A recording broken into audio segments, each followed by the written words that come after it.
यह वीडियो सिर्फ एजुकेशन और जागरूकता के उद्देश्य से बनाया गया है। क्या आप एचडीएफसी में वन टाइम यानी लमसम निवेश करना चाहते हैं, चाहे वो खुद के लिए हो या फिर फैमिली डेवलपमेंट के लिए, जैसे फ्लैट या हाउस बाइंग के लिए, या फिर चाइल्ड एजुकेशन और चाइल्ड मैरिज फंड के लिए?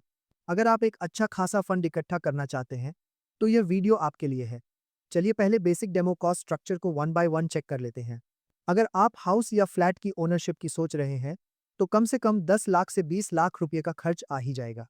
और अगर बेसिक रेंटल फ्लैट की बात करें, तो कम से कम 4,000 से 5,000 रुपये प्रति महीना का खर्च लग ही जाता है। अब चाइल्ड एजुकेशन कॉस्ट स्ट्रक्चर समझ लेते हैं। प्राइवेट स्कूल्स में कम से कम 50,000 से 1.5 लाख रुपये प्रति वर्ष का खर्च सिर्फ स्कूल फीस का आ जाता है। ट्यूशन का खर्च अलग से होता है। और ग्रेजुएशन या हायर एजुकेशन कोर्सेज में कम से कम 10 लाख से 20 लाख रुपए का खर्च आसानी से आ जाता है, अगर बहुत मिनिमम में भी देखें। तीसरा आता है मैरिज कॉस्ट। शादी का खर्च लगभग 10 लाख से 20 लाख रुपए मानकर चल सकते हैं। अगर आप बैंक या पोस्ट ऑफिस में निवेश करते हैं, तो ऑन एवरेज मैक्सिमम 6 से 7% का ही रिटर्न मिलता है। वहीं दूसरी तरफ महंगाई यानी इन्फ्लेशन लगभग 6 से 8% के आसपास रहती है। इसका मतलब ये हुआ कि महंगाई और आपकी सेविंग्स रेट लगभग बराबर हो जाती है। तो फिर आपके पास बचेगा क्या? ऊपर से रिटर्न पर टैक्स भी देना पड़ता है। इसका सिर्फ एक ही उपाय है। आप अपनी इनकम का कुछ पोर्शन म्यूचुअल फंड में निवेश कीजिए, ताकि महंगाई को बीट किया जा सके और पैसा बढ़ाने का एक ऑप्शन आपको मिल सके। तो मान लीजिए आप एचडीएफसी म्यूचुअल फंड में 20,000 रुपये का लमसम वन टाइम निवेश करते हैं, तो फिर आपका एक्सपेक्टेड यानी अनुमानित रिटर्न क्या हो सकता है? आज के इस वीडियो में हम इसी विषय पर चर्चा करने वाले हैं। लमसम में निवेश करने के लिए सही स्कीम और सही मार्केट टाइमिंग बहुत ज्यादा इंपॉर्टेंट होती है। उसे कैसे चूज करें?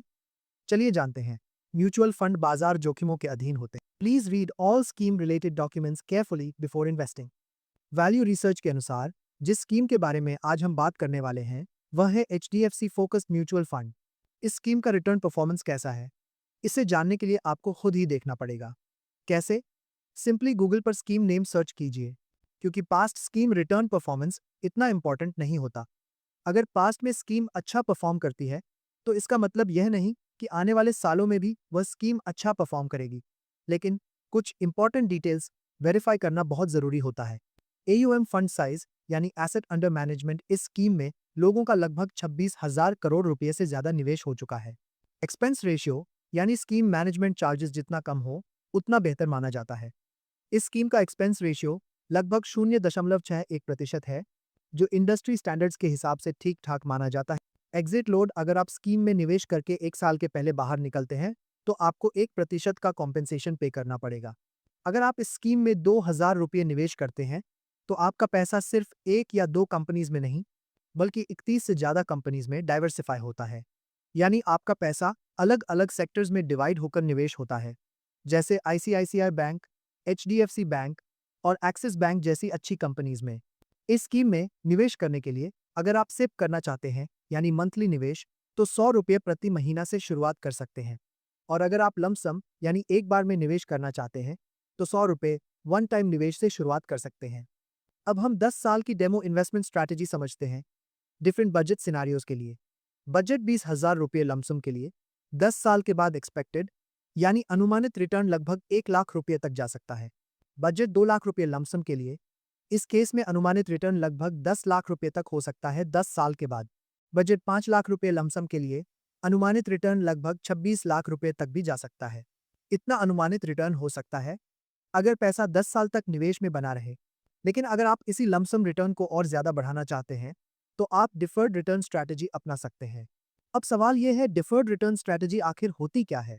मान लीजिए आपका बजट 20,000 रुपये लमसम है। 10 साल निवेश करने के बाद इस केस में अनुमानित रिटर्न लगभग 1 लाख रुपये तक हो सकता है। अब इस रिटर्न को तुरंत विथड्रॉ न करके आप इसे कुछ समय तक स्कीम में ही पड़ा रहने दें। अगर आप इस स्ट्रैटेजी को अपनाते हैं, तो रिटर्न में कितना बड़ा डिफरेंस आ सकता है, चलिए इसे वन बाय वन समझते हैं। अगर यही 1 लाख रुपये का रिटर्न बिना कोई एक्स्ट्रा इन्वेस्टमेंट किए एक्स्ट्रा 10 साल तक स्कीम में होल्ड रहता है, तो अनुमानित रिटर्न लगभग 5 लाख रुपये तक जा सकता है। टैक्स कटने के बाद ये रकम लगभग 4,50,000 रुपये तक रह सकती है। अगर यही 1 लाख रुपये का रिटर्न एक्स्ट्रा 20 साल तक स्कीम में होल्ड रहता है, तो अनुमानित रिटर्न लगभग 27 लाख रुपये तक जा सकता है। टैक्स कटने के बाद यह रकम लगभग 23 लाख रुपये तक रह सकती है। और अगर यही 1 लाख रुपए का रिटर्न 25 साल तक स्कीम में होल्ड रहता है, तो अनुमानित रिटर्न लगभग 62 लाख रुपए तक जा सकता है। टैक्स कटने के बाद यह रकम लगभग 54 लाख रुपए तक रह सकती है। अब आपको क्या करना है, यह आपको ही डिसाइड करना है। वीडियो के कमेंट सेक्शन में ज़रूर बताइए, क्या आप शॉर्ट टर्म निवेश करना चाहते हैं, यानी सिर्फ 10 साल के लिए, और लो रिटर्न में कॉम्प्रोमाइज़ करना चाहते हैं? या फिर थोड़ा लॉन्ग टर्म निवेश करके अच्छी कंपाउंडिंग का फ़ायदा लेना चाहते हैं, ताकि हाई रिटर्न मिलने का चांस ज़्यादा हो सके? अगर आप इस स्कीम के अलावा और भी अच्छे, पॉपुलर, ट्रेंडिंग स्कीम्स और प्लान्स के बारे में जानना चाहते हैं, तो इस वीडियो को ज़रूर चेकआउट कीजिए। मिलते हैं उस वीडियो में। धन्यवाद।